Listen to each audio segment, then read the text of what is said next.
출애굽기 19장 1절에서 6절에 기록되는 말씀을 우리 한 목소리 같이 봉독하겠습니다. 출애굽기 19장 1절에서 6절 함께 봉독할까요? 시작. 이스라엘 자손이 애굽 땅을 떠난 지 3개월이 되던 날 그들이 시내 광야에 이르니라. 그들이 르비딤을 떠나 시내 광야에 이르러 그 광야에 장막을 치되 이스라엘이 거기 산 앞에 장막을 치니라. 모세가 하나님 앞에 올라가니 여호와께서 산에서 그를 불러 말씀하시되 너는 이같이 야곱의 집에 말하고 이스라엘 자손들에게 말하라. 내가 애굽 사람에게 어떻게 행하였음과 내가 어떻게 독수리 날개로 너희를 업어 내게로 인도하였음을 너희가 보았느니라. 세계가 다 내게 속하였나니 너희가 내 말을 잘 듣고 내 언약을 지키면 너희는 모든 민족 중에서 내 소유가 되겠고 너희가 내게 대하여 제사장 나라가 되며 거룩한 백성이 되리라. 너는 이 말을 이스라엘 자손에게 전할지니라. 아멘.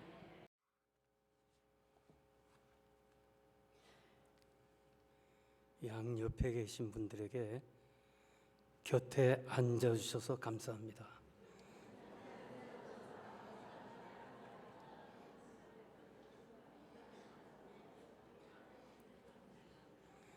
두 번째 인사는 도와주지 못해 미안합니다.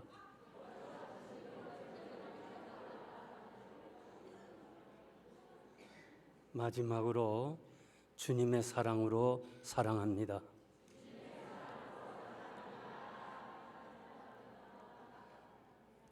연세대학교 김재엽 교수가 임상 실험을 했습니다.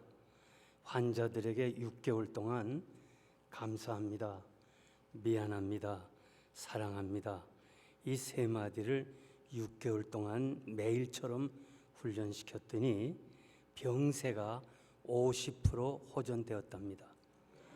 여러분, 교회 안에서나 우리 가정에서나 우리 공동체 안에서 늘 이 세 마디는 우리의 삶을 윤택하게 하고 듣는 이로 하여금 기쁨을 줍니다. 그래서 감사합니다, 미안합니다, 사랑합니다 이 세 마디를 양옆에 사람에게 계속 세 마디 인사하겠습니다. 시작.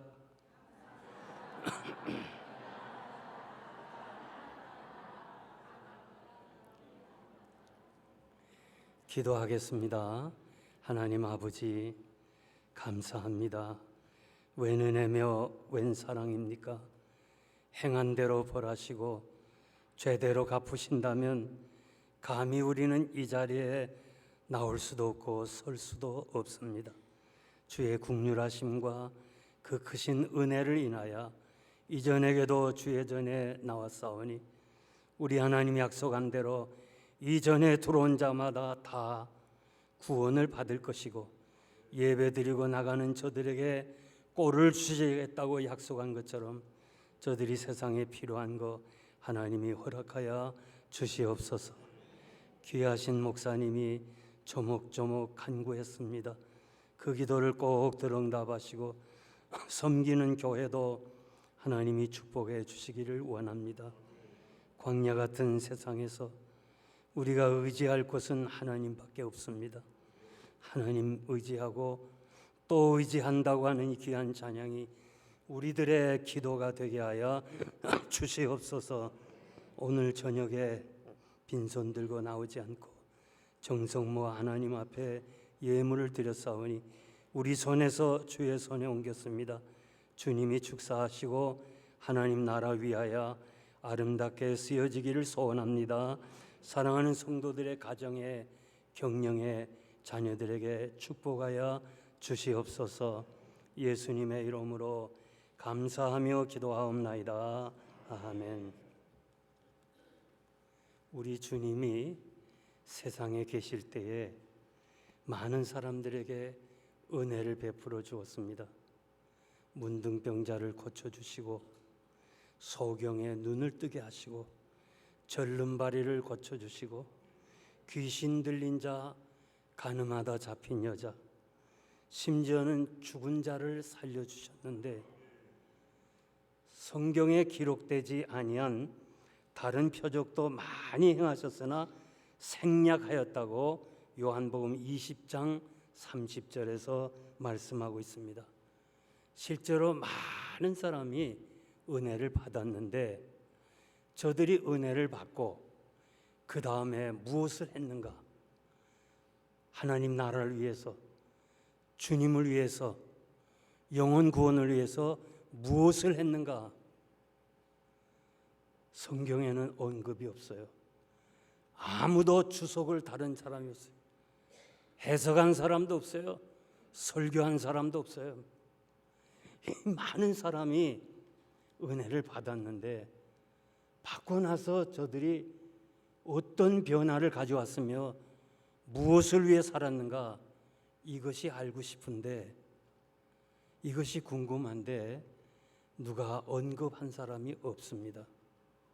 그래서 제가 제 삶을 통해서, 경험을 통해서 해석을 하려고 합니다.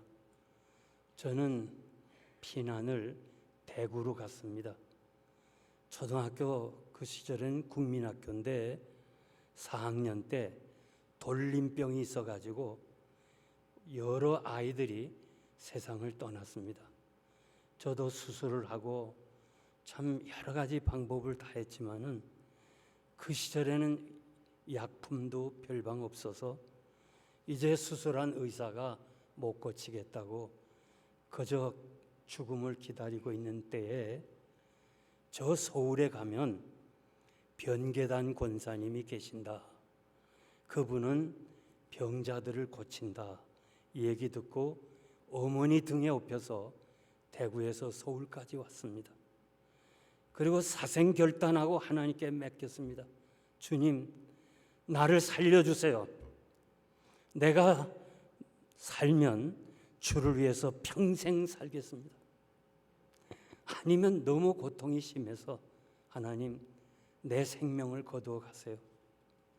저는 기도받으면서 좀 나아져야 되는데 자꾸 더 아파요. 그래서 우리 어머니가 지금도 기억하는 건, 용거라, 병원에 가서 죽자. 병원에 가서 죽자. 왜 믿지 않는 작은아버지 집에 잠시 의탁을 했는데 믿지 않는 사람들이 기도받는 거 이해가 되겠습니까? 그래서 자꾸 병원에 가서 죽자고. 그래 제가 그랬어요. 어머니, 나는 기도받다가 그냥 하나님이 살려주시면 평생 주를 위해 살고, 아니면 난 하나님 앞에 가겠습니다. 모든 것을 다 끊었어요. 하나님이 기적의 손길을 펴서서 회복이 됐습니다. 은혜를 받았습니다. 그런데 중학교를 지나고 고등학교 3학년 때 다 잊어버렸어요. 그 약속한 소원한 기도 다 잊어버렸어요. 그리고 어떻게 하든지 공과대학으로 가서 내가 가난에서 벗어나야 되겠다는 그런 생각으로 열심히 공부를 했습니다. 대학 진학을 위해서. 그런데 오후 2시쯤 되면서 어떤 한 분이 우리 집을 지나가면서 학생 대학 입시 준비하는 것 같은데 대학 입학하도록 기도해 줄까? 그래요. 괜한 기도받고 은혜 받은 사람이라 무릎을 꿇었어요. 기도해 주세요. 이분은 꼭 용산역 천막 집회에서 옆에 앉아서 같이 한번 예배 드린 것 외에는 그 다음엔 몰라요. 그런데 이분이 와서 기도하는데 방언으로 기도하는 거예요. 난 무슨 뜻인지 몰랐어요. 그런데 다시 통변을 하는데, 너 어린 시절에 하나님 앞에 소원 기도한 거 반드시 지켜야 돼. 아니면 하나님이 너를 벌하신다. 그러면서 제가 가마득하게 잊어버렸던 것을 다시 깨닫게 하고, 그래서 내가 많이 회개하고 그리고 신학교에 들어가서 오늘 이 자리에 섰습니다. 은혜 받는 것은 참 어렵지만은 받은 은혜를 쏟아버리는 건 너무 쉬워요. 여러분들이 이번 집회를 통해서 무언가 나도 주를 위해서 좀 일해야 되겠다 싶으면 사탄도 가만 안 있어요. 역사하는 거예요. 그래서 시험이 오는 거예요. 우리가 조심해야 될 것이 바로 그것입니다. 그래서 정말 은혜는 많이 받았지만은 그 은혜에 보답하는 일은 참으로 적어요. 제가 총회신학대학을 7년 나왔습니다. 한 주일에 4번 채플이 있습니다. 화, 수, 목, 금. 그러니까 7년 동안 목사님들의 설교를 들었으니까 얼마나 많이 설교를 들었겠어요. 근데 다 잊어버리고 하나만 딱 기억해. 이분이 직지사라는 데 가서 부흥회를 월요일 저녁서부터 하고 토요일 새벽까지, 그때는 새벽, 낮, 저녁 이렇게 집회를 하던 때인데 이제 피곤해서 서울로 가는 경부선 완행열차를 탔어요. 그래서 좀 앉아갈까 싶어가지고 여기저기 살피니까 한 자리에 2 여자가 앉아 있어요. 다 3분씩 앉았는데, 그래서 목사님이 좀 같이 앉으려고 그렇게 서 있었는데 이분들이 자는 척을 하는 거예요. 여러분, 잠이 안 오는데 자는 척 하는 거 힘듭니다. 제가 그 가난하던 시절에 그래도 우리 누님은 시집을 가고 경제가 여유가 있어서 뭘 얻어먹으러 그 집에 자주 갔는데 우리 매형이 내가 자는 것을 확인해요. 그래서 내가 잔다고 벽장에서 과자를 꺼내가지고 누님하고 먹는 거예요. 나는 그냥 먹고 싶어 견딜 수가 없어. 근데 매형이 자는 것을 확인하고 과자를 꺼냈는데 내가 벌떡 일어나면 되겠어요? 그래가지고 잠이 안 오는 것을 자는 척하는 것이 얼마나 힘들었는지. 그래서 나는 그 목사님의 말씀을 이해를 했어요. 한참 기다려도 여자가 눈을 안 뜨는 거예요. 그 목사님도 오기가 나서 그래, 네가 이기나 내가 이기나 보자. 그래가지고 옆에 서 있었어요. 그런데 조금 더 참았어야 되는데 자매님 하면서 어깨를 살짝 건드렸어요. 그랬더니 이 여자가 눈을 뜨더니 웬 남자가 여자의 몸에 손을 대느냐 하면서 이게 시비가 붙어가지고 나중에는 몸싸움까지 나가는데 이 새끼야 이년아 하면서 막 서로 싸우는 거예요. 그래갖고 몸싸움을 하니까 사람들이 뜯어 말겼어요. 그래서 지금 잠깐 휴전하는 상태인데 어느 분이 또 여자가 이렇게 막 찾아 헤매더니 목사님 보고 이 새끼 저 새끼 하는 여자 보고 집사님 그러더래요. 이 집사님은 어디서 탔는가 하니 김천 용문산 기도원이라고 혹시 들어보신 분이 있을 거예요. 용문산 기도원에서 은혜 많이 받고 서울로 가는 사람이고 한 사람은 은혜 끼치고 서울로 가는 사람인데 이 순간에 누군가 나에게 목사님 할 때면 어떻게 하겠냐 이게. 그래서 이분이 슬며시 그냥 승강구에 나와서 울면서 서울까지 왔다는 거예요. 나는 앉아 있는 건 고사하고 그 열차 안에 서 있는 것도 감당 못한다 하면서 그 승강구에 매달려서 울면서 서울까지 왔다는 이야기는 제가 평생 잊을 수가 없어요. 여러분, 은혜 받기는 그렇게 어려운데 은혜 쏟아버리는 건 순간에 쏟아버리는 거예요. 교회에서요, 목사님 통해서 말씀 잘 듣고 친교실에 가서 은혜 다 쏟아버리는 게 많아요. 한국에서 목회를 제가 5년 했는데 그냥 집회가 끝나면 가요.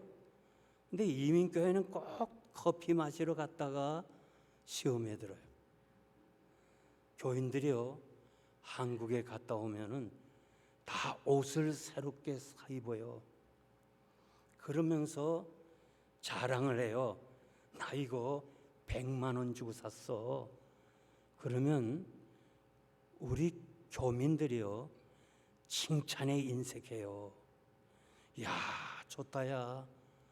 너무 좋다. 참 잘 어울린다. 그럼 되잖아요. 그러질 않아요. 옷은 좋은데 옷걸이가 안 좋아. 그래가지고 그냥 시험에 드는 거예요. 고린도후서 6장 1절 보면 우리가 하나님과 함께 일하는 자로서 너희를 권하노니 하나님의 은혜를 헛되이 받지 말라. 은혜를 헛되이 받는 게 뭐예요? 하나님이 우리에게 은혜를 주실 때는 목적이 있어서 주시는 건데 그 목적을 이루지 못하는 것은 헛되이 은혜를 받는 겁니다. 오직 너희는 그리스도 복음에 합당하게 생활하라. 복음을 받고 구원을 받고 하나님에게 자녀가 되고 천국을 기업으로 얻게 된 것은 하나님의 은혜인 줄 믿습니다. 여러분, 하나님의 은혜를 기억하고 늘 하나님께 감사하시기를 바랍니다. 오늘 본문의 내용은 이스라엘 백성들이 애굽에서 나와 홍해를 건너 시내 광야에 도착을 했습니다. 이 광야에서 시내산이 있는데 11개월 머물면서 하나님으로부터 율법을 받게 됩니다. 이것은 절대적으로 하나님의 은혜입니다. 여러분이 아는 대로 이스라엘 백성들이 자기 힘으로 애굽을 나왔습니까? 아니잖아요. 하나님의 은혜로 애굽을 나왔고 하나님의 은혜로 홍해를 건넜습니다. 아멘입니까? 절대적으로 하나님의 은혜입니다.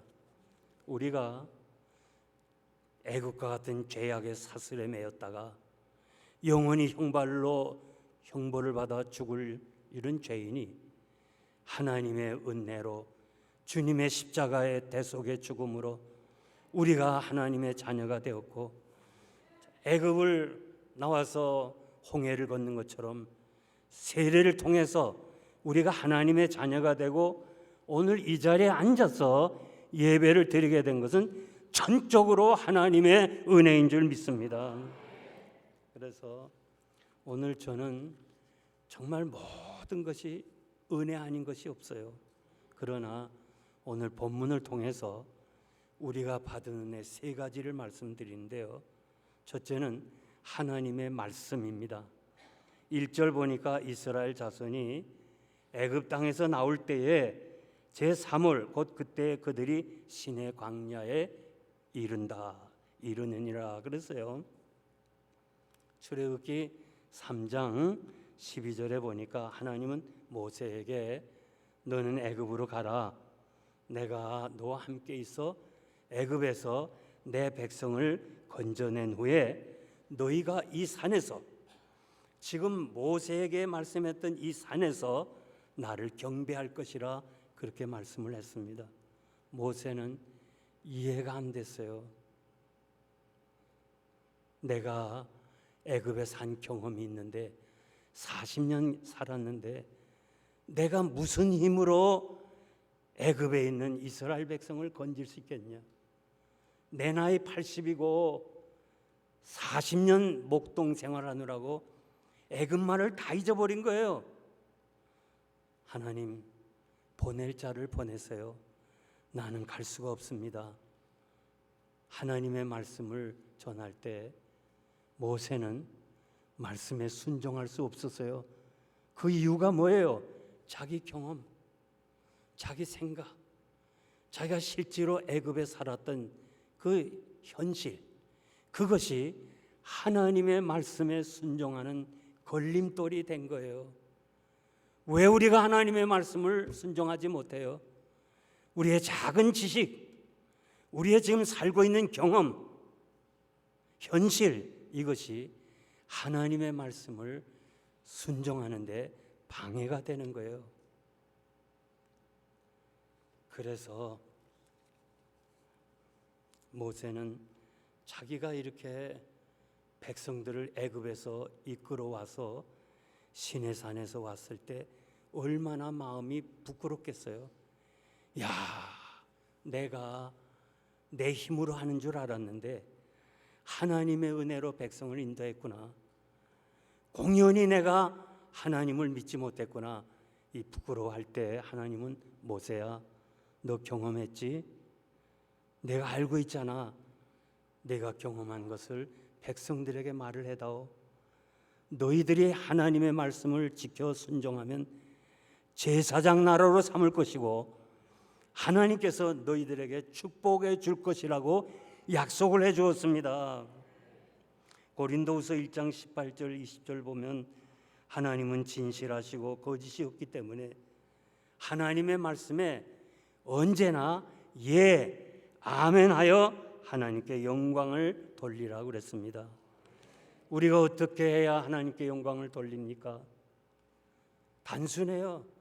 아멘 할 때 하나님이 영광을 받으신다고 말씀해 주었습니다. 성경은 역사책이 아닙니다. 교훈을 주는 책이 아닙니다. 교양서적이 아닙니다. 하나님의 약속이 있는 책입니다. 생명의 양식입니다. 그러므로 우리가 이 말씀에 순종할 때 역사가 일어나는 거예요. 여러분이 가진 하나님의 말씀을 로고스라고 그래요. 로고스. 요한복음 1장 1절 보면 참 로고스라는 말씀이 나오는데 귀한 말씀이에요. 참으로 중요한 말씀인데, 그런데 이 말씀이요, 내 것으로 삼을 때 역사가 일어나는 거예요. 사탄이 예수님에게 시험하잖아요. 40일 줄이신 우리 주님에게 내가 돌을 가지고 떡을 만들어 먹으라 할 때에 우리 주님이 사람이 떡으로만 사는 것이 아니라 하나님의 말씀을 먹어야 산다. 거기 말씀이라는 말은 우리말로 똑같지만 헬라어는 레마라고 돼 있어요. 아무리 귀한 말씀이지만은 내 것으로 먹을 때 레마, 능력이 된다는 거예요. 아무리 좋은 말씀을 여러분들이 들어도 내 것으로 삼지 않으면 수천 번 들어도 능력이 없는 거예요. 그러므로 여러분, 말씀을 사모하고 말씀을 주신 것을 하나님의 은혜라 생각하고, 여러분 말씀이 없다면 얼마나 우리가 불행하게 살아요. 하나님이 우리에게 주신 말씀이 얼마나 축복이에요. 에레미야는 에레미야 15장 16절 보니까 주의 말씀을 얻어먹었습니다. 거지처럼 얻어먹었다고 그랬어요. 선지자가 하나님의 말씀을 얻어먹었다고 그랬는데 히브리 말로는 개걸스럽게 먹었다.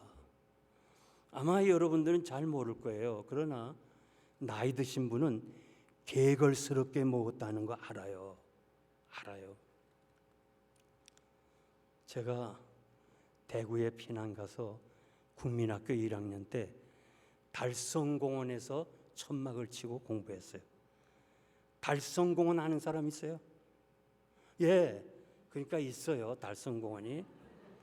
거기에 천막을 치고 미군은 철조망을 치고 임시로 미군 캠프를 쳤어요.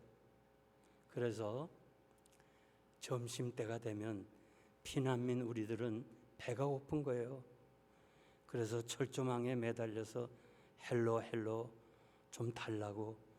그 시절에는요, 청년도 국민학생이에요. 그 팔이 얼마나 길어요. 쫙. 나는 국민학교 1학년이니까 요만큼밖에 안 나가요. 그 미군이 그걸 다 이렇게 손을 헤치고 나에게 식빵을 주는 거예요. 그럼 이거 미제잖아요. 그래서 좀 아껴 먹으려고 달성공원에 가보면 누각이 있어요. 그 누각에 가서 천천히 먹으려고 그러면 애들이 다 뺏어 먹어. 그래서 또 울면서 가서 헬로 그 또 미국 사람이 줘요. 그러면 또 가서 돌아서면 또 큰아이들이 다 뺏어먹고, 한 서너 번 뺏기니까요, 나도 살아야 되겠다는 방법이 있더라고. 그래서 그 사람이 주면 그 자리에서 먹었어. 내 입에 들어가는 건 내 거고 밖에 나온 거는 옆에 가 뺏어 먹어요. 참 너무너무 어려운 피난 생활이었어요.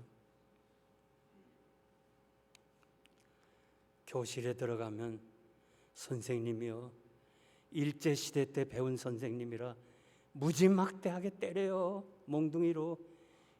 이 새끼들 거지처럼 왜 철조망에 가서 매달렸냐면서 막 때려요. 또 한 번 가면 죽인다고 막 그래도 배가 고프니까 또 가야 돼요. 그러면서 저는요, 그저 주면은 내 입에 들어가는 건 내 거고 옆에 있는 거는, 나머지는 옆 사람, 옆에 아이예요. 나는 거기서 이 에레미야가 주의 말씀을 얻어먹었다는 사실을 여러분들에게 알려드리고 싶어요. 하나님의 말씀이 갈급해가지고 아멘, 아멘, 아멘 하고 받아 먹어봐요. 역사가 일어나는 거예요. 모래알 씹들이 그렇게 하면 안 됩니다. 그래서 우리는 말씀을 받아 먹어야 돼요. 제가 샌디에고 연합 집회를 했는데, 그때 교회가 이 큰 교회인데 네 줄이에요. 이쪽 줄에 한 젊은 이 장년 여자분들이 한 분이 자꾸 내가 설교할 때마다 뒤를 돌아보고 양옆을 봐요. 설교자가요, 한 사람이 이상하게 행동하면 그게 바더가 되는 거예요. 그래서 왜 자꾸 뒤돌아봐요? 이렇게 하면 또 자존심 상해서 교회 안 나와요. 부흥회 가서 교회 붙여주고 와야지 교인 떨어뜨리면 되겠어요. 그래서 자꾸 설교하면서 손가락질해도 자꾸 뒤돌아보고 그래. 끝나고 목사님이 인사하러 가자 할 때 제가 안 가고 그 자매를 만났어요. 자매님, 오늘 누구를 기다렸습니까? 아니요. 근데 왜 자꾸 뒤돌아보고 양옆을 보세요?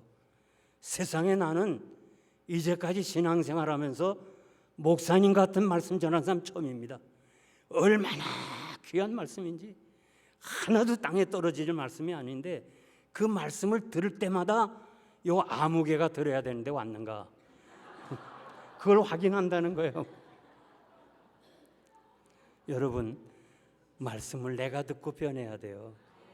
내가 변하면 가정이 변하고 내가 변하면 교회가 변하는 거예요.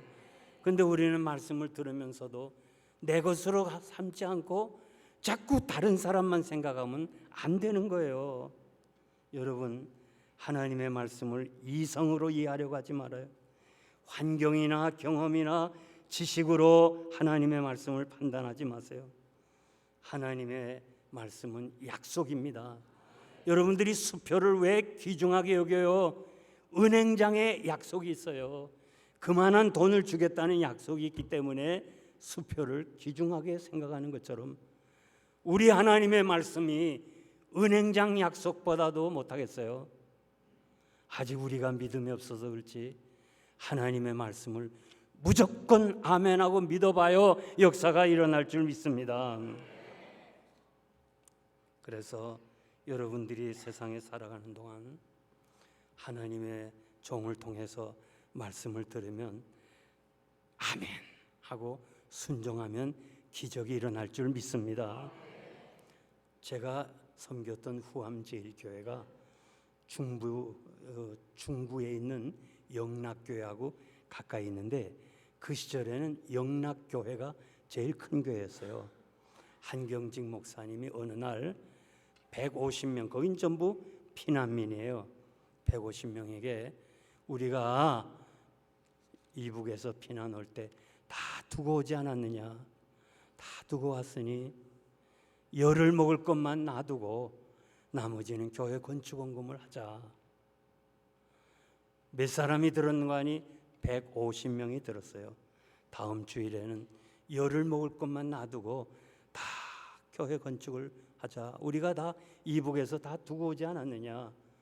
그러면서 간곡하게 말씀을 전했는데 그 다음 주일에 말이에요. 150명이 설교 들었는데 53명이 목사님 말씀을 순종했어요. 그래가지고 30년이 지난 후에 이 53명은 한국의 300대 대기업에 다 들어갔어요. 믿습니까? 정말 하나님의 말씀이 귀해요. 하나님의 말씀을 들을 수 있다는 게 얼마나 큰 은혜냐 이거예요. 말씀이 없다면 여러분들이 어떻게 세상을 살아가겠어요? 난 여러분들에게 부탁드리고 싶은 것은 하나님의 말씀 듣고 하나님이 약속한 대로 제사장 나라가 되는 여러분의 가정과 교회가 복을 받으시기를 바랍니다. 두 번째 은혜는 하나님의 교회입니다. 3절 보니까 모세가 하나님 앞에 올라가니 여호와의 산에서 그를 불러 말씀을 주셨다. 올라간다, 요 말은 하나님께 가까이 간다, 그런 뜻입니다. 하나님 어디나 다 계셔요. 그러나 하나님이 우리와 만나 주시기로 약속한 장소가 있어요. 택하신 장소가 있어요. 구약에서 성막은 면회하는 집이에요. 하나님과 만나는 집이에요. 이 성막이 가나안 땅에 들어가서 결국 성전으로 변화되는 거예요. 솔로몬이 성전을 봉헌할 때 하나님이 약속했죠. 내가 이 성전 안에 있겠다. 여기에 있겠다. 무릇 여기에 들어온 자가 다 복을 받을 것이고 너희가 오기 어려우면 멀리서라도 성전을 향하여 기도하면 응답하시겠다고 약속한 것은 솔로몬 시대에 끝나는 거 아니에요. 지금도 유효한 거예요.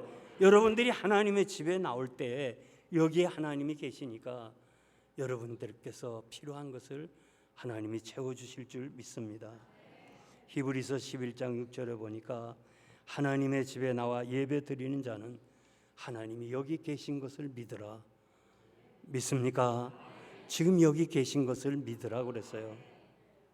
가나안 땅에 흩어져 사는 이스라엘 백성들이 오직 너희 하나님께서 자기 이름을 두시려고 너희 모든 지파 중에서 택하신 곳인 그 거할 곳으로 찾아 나가서 번제와 희생을 드리라. 하나님이 택하신 곳에 찾아 나가라고 그랬어요. 아브라함이 자기는 천막을 치고 살았고 제단은 돌로 쌓았어요. 어차피 나는 천막을 치고 살고 이제 장막을 거두어서 하나님 나라에 가지만 제단만은 견고하게 돌로 쌓아서 우리 자손들이 제단을 통해서 복을 받아야 되지 않겠어요? 그래서 우리가 성전을 짓는 거예요. 아멘 하는 사람만 복 받으세요. 하나님이 다 듣고 계시는데. 아브라함이 이삭을 바치러 자기 곁에 제단이 있는데 사흘길을 갔어요. 사흘길. 저는 성지순례를 갔다가 가이드가 내리라고 그래요. 아무것도 볼 거 없는데 이 들녘에 왜 내립니까 하고 물어보면서 내렸더니 이 황량한 길을 아브라함이 자기 아들 이삭을 데리고 갔다는 거예요. 나는 그 길녘에서 조용히 묵상을 했습니다. 하나님, 아브라함의 신앙이 이렇게 귀하군요. 정말로 황량한, 지금도 황량한 길인데 사흘길을 가서 아들 이삭에게 제단에 드렸습니다. 모세가 바로 왕 앞에 우리가 하나님 앞에 번제물을 드려야 되겠다. 바로가 허락할 수가 없죠. 황소를 드려야 되니까 자기들 신이 황소인데 그래서 안 된다 할 때 재앙이 오니까 그러면 드려라. 아니요, 사흘길을 가겠습니다. 안 돼. 사흘길 갔다가 다 도망가면 안 되잖아요. 또 재앙이 오니까 또 돈 쓸고 손 들고 그러면 요 변방에 갔다가 오라 할 때 아니요, 사흘길을 가겠습니다. 모세가 사흘길을 가서 하나님 앞에 번제를 드렸어요. 아브라함이 사흘길을 가라고 모세가 사흘길을 갔는데 오늘 우리들이 사흘길이 어디예요? 어디 가야 되겠어요? 사흘길을. 예수님이 십자가에 죽으시고 사흘 만에 부활하셔서 자기 피로 사신 교회가 바로 사흘길이에요. 그러므로 여러분들이 팬데믹을 거쳐서 집에서 온라인으로 예배드리는 거 아니에요. 인격적인 하나님 앞에서 하나님이 살아계신 이 교회에 나와서 예배를 드려야 되는 거예요. 하나님 앞에 예배 드릴 때 하나님이 축복해 주신 것을 우리가 잘 알 수 있습니다. 교회가 다 똑같은 거 아니고 목사님이 십자가 부활을 전할 때 그것이 진정으로 사흘길, 진정한 교회가 되는 줄 믿습니다. 야곱의 딸 디나가 세겜성에 구경 갔다가 그 지역 추장 세겜에게 강간을 당합니다. 이것이 발단이 되어서 오빠 시몬과 레위가 그 성의 모든 남자에게 당신들과 우리가 사돈이 되기 위해서는 할례를 받으라. 그러면서 남자는 다 할례를 받다가 결국 기진맥진 죽어갈 때 이 두 오빠 시몬 레위가 칼을 들고 다 죽여버렸어. 남자는. 그러니까 그 지역의 마을 다른 부족이 야 이 못된 놈들 그러면서 연합을 해가지고 야곱 자손들을 추격해 올 때 야곱이 뭐라 그래요? 우리가 베델로 올라가자. 우리의 살 길은 베델로 가야 된다. 여러분, 하나님의 교회가 여러분들에게 피난처요, 도움인 줄 믿습니다. 어렵고 힘들 때마다 여러분들이 다른 데 가지 말고 하나님의 교회를 찾아오세요. 반드시 하나님이 여러분을 축복하시고 보호하실 거예요. 제가 살고 있었던 필라델피아는 거의 80% 이상이 흑인 지역입니다. 초창기에 와서 이렇게 그로서리 하면서 애들 대학을 공부시키고 이제 결혼도 시키고 이제는 가게를 팔아야 되는데 사는 사람이 없어요. 그래서 요즘 한국에서 온 사람은 다 돈을 많이 가지고 오기 때문에 위험해 가지고 이 그로서리를 안 하려고 그래요. 누가 주로 사는 거 아니? 남미 사람. 그래서 이 집사님 네 분이 저에게 기도를 부탁하면서 목사님, 내가 꼭 이젠 가게를 팔아야 되는데 기도해 주세요. 그러면서 가끔 두 분이 철야 기도를 해. 그래서 나도 같이 기도를 했는데 어느 날 도미니카 사람이 와서 그 가게를 사버리는 거예요. 건물은 생각지도 않았는데 건물까지 다 샀어요. 현찰이에요, 현찰. 그러니까 많은 현찰을 받았어요, 지금 집사님이. 그러면 이 집사님이 어떻게 하면 안전하게 현찰을 집으로 가져올 수 있을까요? 그 많은 현찰인데 건물 팔았죠, 가게 팔았죠. 누가 아는 사람 있어요? 그렇다고 경찰을 부를 수도 없고 아마 여러분 모를 거예요. 안 가져봤으니까. 네. 그래서 두 분이 그 보자기를 피고 거기다 현찰을 엮고 둘둘 말아서 핀을 꽂고 배에다 찼어, 두 사람이. 그러니까 나 죽이지 않으면 돈 안 뺏겨요. 그리고 자동차를 타고 오다가 남집사가 이렇게 말해요. 여보, 우리가 11년 동안 위험 지역에서 2번 강도를 만났지만 하나님의 은혜로 이렇게 가게를 다 팔았고 건물도 팔았으니 우리가 교회 가서 먼저 하나님께 기도하자. 집으로 가면 30분이면 가는데 교회는 서버분에 있어서 1시간을 왔어요. 1시간 와서 그때가 월요일 날 낮 시간이에요. 교회는 사무원 한 사람밖에 없었어요. 예배당에 들어와서 아버지 감사합니다. 하나님의 은혜로 사업을 잘 정리했습니다 하고 나가려고 하니까 정문에 그 앞에 말이야 자동차 하나가 낯선 자동차가 하나 서 있어요. 파킹장도 많은데 꼭 문 앞에 서 있어요. 그래서 자세히 안에서 보니까 도미니카 사람 5명이 탔어요. 돈을 다 변호사를 통해서 다 계약서 다 문서 다 받고 1시간을 미행을 했어요. 그러니까 이 겁이 나가지고 들어와서 주여 나를 좀 살려달라고 그냥 하나님 앞에 기도했어요. 그분 얘기가 자기가 그렇게 부르짖은 기도는 처음이래요.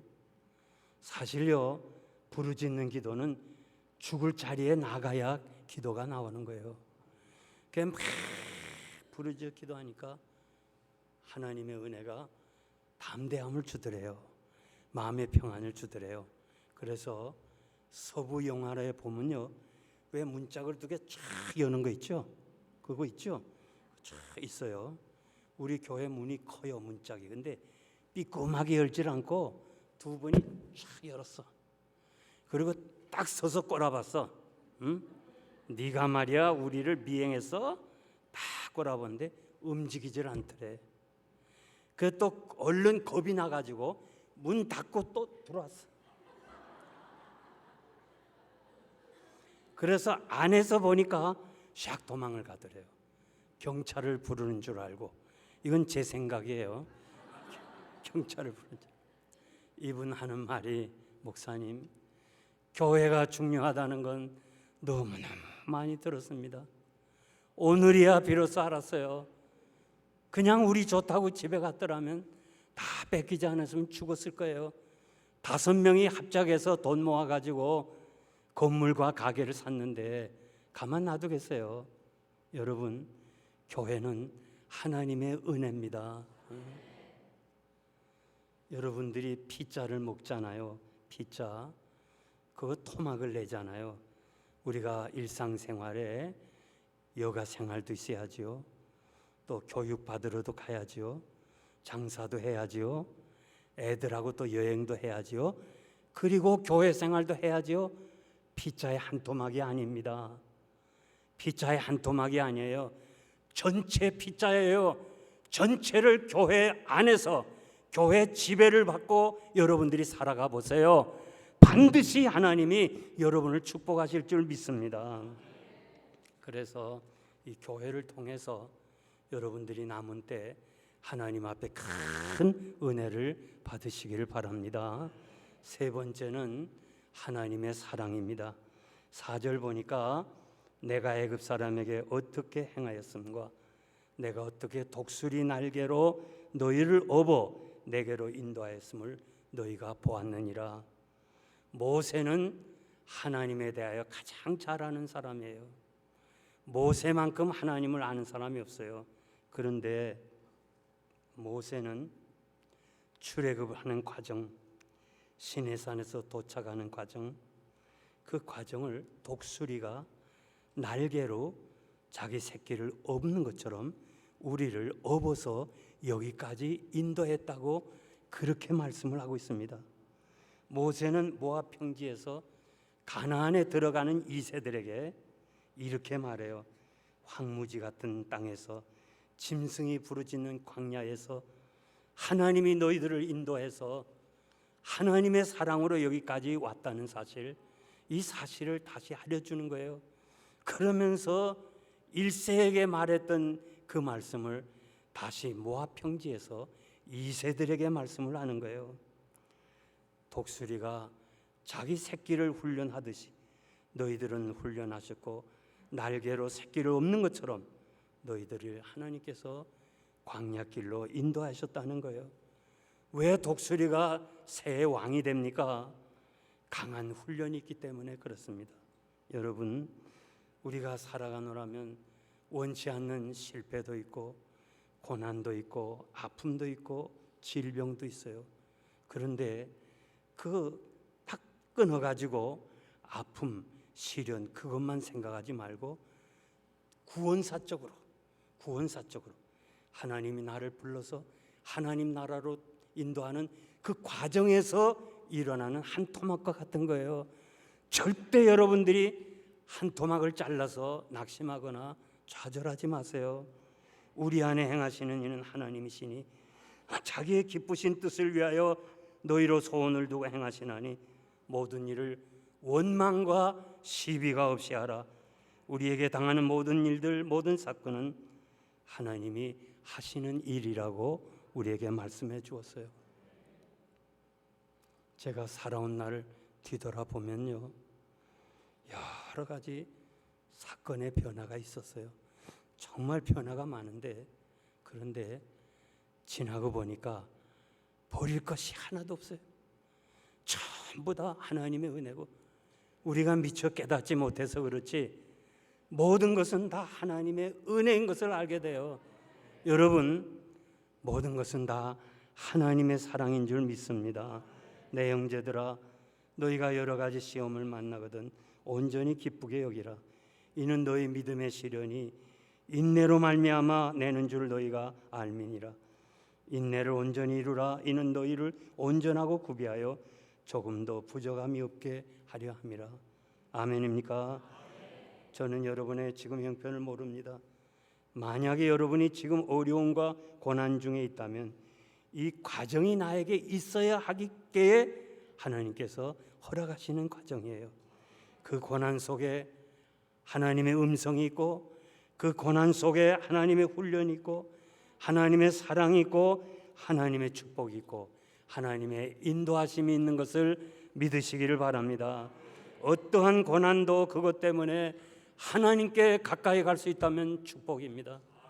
그 고난 때문에 내가 하나님을 의지하고 기도할 수 있다는 것은 은혜인 줄 믿습니다.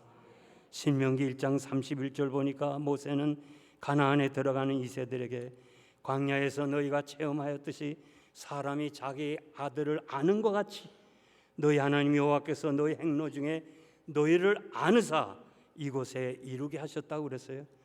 광야에 40년간 낮에는 구름 기둥, 밤에는 불 기둥이, 모세는 하나님이 어머니처럼, 어머니의 사랑처럼 우리를 안고 인도했다고 그랬습니다. 여러분, 하나님의 사랑을 가장 잘 설명한 호세아 선지자는 하나님이 우리에게 어머니처럼 걸음마를 가르쳐 주었고 팔로 안아주었다고 그랬어요. 여러분들이 지금 걷고 뛰는 건 누구 때문이에요? 어머니가 걸음마를 가르쳐 줬어요. 어머니가 팔로 안아서 오늘 이렇게 우리가 살고 있어요. 세상에서요, 가장 귀중한 사랑은 어머니 사랑이에요. 나이가 들수록 어머니 사랑이 귀한 거예요. 세상에서 가장 귀한 사랑이 어머니 사랑인데, 모세는 하나님이 어머니처럼 우리를 사랑한다고 그랬어요. 저 디트로이트 연합 감리교회 이훈경 목사님이 계시는데 사형제가 다 목사가 됐어요. 제일 큰 형 이훈락 형이 인민군에게 잡혀서 끌려갔어요. 어머니는 매일 저녁 밥을 해가지고 그 그릇에 담아서 이불 속에 넣는 거예요. 아시죠? 이불 속에 넣고, 하나님, 오늘 훈락이가 이 밥을 먹게 해달라 꼭 기도하는 거예요. 안 와요. 그럼 아침에 엄마가 먹어요. 하나님, 우리 훈락이가 어디 있는지 배고프지 않게 해달라 기도하면서 자기가 먹고, 다시 저녁에는 또 밥그릇을 이불 속에 넣어요. 이렇게 반복하는데 어느 날 그새 인민군에 잡혀갔던 아들이 돌아와서 그 밥을 먹더라 이거요. 그래서 사형제가 다, 야, 하나님이 살아계시고 우리 어머니의 기도를 들으신다고 그래서 사형제가 다 목사님이 되셨어요. 이사야 46장 3절 보니까 하나님이 내가 너를 지었고 나게 하고 품에 안았고 백발이 되기까지 사랑한다고 말씀했습니다. 이사야는 하나님의 사랑을 어머니 사랑으로 표현했어요. 여러분, 하나님의 사랑, 어머니의 사랑입니다. 기억하시길 바랍니다. 우리가 잘 아는 박지성 선수, 이분이 성공한 사람 된 건 지금도 아주 박지성 선수는 최고의 부를 누리고 있는데요. 이분이 성공한 비결은 골을 넣었어요. 골을 넣었는데 대개 보면 선수들이 골을 넣으면 그 기자들이 있는 글로 가요. 글로 가서 세리머니를 해요.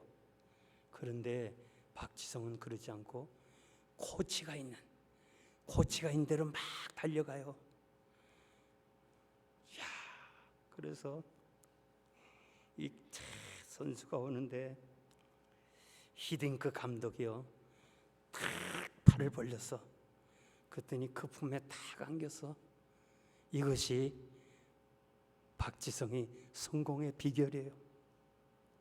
사실 여러분, 축구를 잘하는 사람은요, 박지성보다 황선홍 선수가 더 잘했어요. 황선홍 선수가 더 잘했어요. 이 사람도 골을 넣었어요. 그래서 또 막 코치가 있는 대로 막 달려가는 거예요. 히딩크가 지성이가 자기 품에 안긴 것처럼 탁 넣어서 벌렸어요. 그런데 황선홍이가 싹 피해가지고 한국 코치에 안겼어.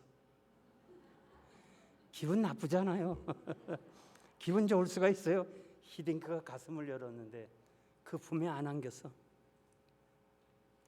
황선홍 선수가 텔레비에 나와서 얘기하는 것이 있었어요. 내 일생 일대 후에 내가 왜 히딩크 감독의 품에 안 안겼는가? 그 사람이 거기에 품에 안겼으라면 오늘의 황선홍은 유명한 선수가 됐을 거예요. 여러분, 세상에 사람의 품에 안겨도 성공하는데 주님의 품에 안기는 사람, 하나님의 품에 안기는 사람 반드시 성공할 거예요. 주여, 나는 죄인입니다. 나를 품어주세요. 하나님 앞에 안겨보세요. 백발이 되기까지 너희를 인도하리라 그랬습니다. 아멘 한 사람만 복 받으세요. 결론적으로 말씀드리겠습니다. 중종 2년에 문과에 급제하여서 형조판서 법무장관이 된 반석평이라는 사람이 있습니다.